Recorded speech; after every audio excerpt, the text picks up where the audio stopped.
But that's not what you would believe if you watched the news, if you heard the pundits and some political candidates. You would think that we are facing an invasion, a threat to our very security.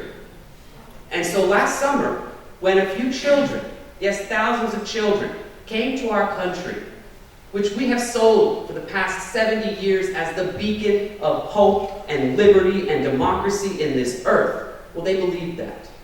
And they came looking for our help. Children looking for the help from adults.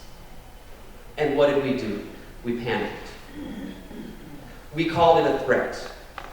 Members of both parties spoke about the need to turn these children around and send them back home. That we could not afford this. That we were not apparently great enough of a nation to tackle this challenge. What we have learned just over the past few weeks from news stories in Honduras is that over the past 3 months, law enforcement has uncovered numerous sex trafficking rings run by the MS-13, trafficking Honduran girls as young as 14 years old for prostitution and sex. This would not be surprising because this is the news that we hear so often from Honduras. The surprising thing about this news is that this sex trafficking ring is in Washington, D.C.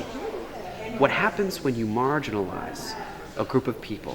What happens when you call a group of people a threat, a menace to our society, is that you unfortunately and in fact open the door to the violence that can be perpetrated against individual members of that group. And that's exactly what we've seen take place with these women and children who have been called criminals, who have been called threats to our safety. Well, they themselves now are falling victim to violence, to exploitation, and to human trafficking. Because we have stigmatized this group, we have now put the shadow over them, and we have rendered them invisible to our care. We have paved the way for their exploitation and their victimization by ourselves calling them criminals.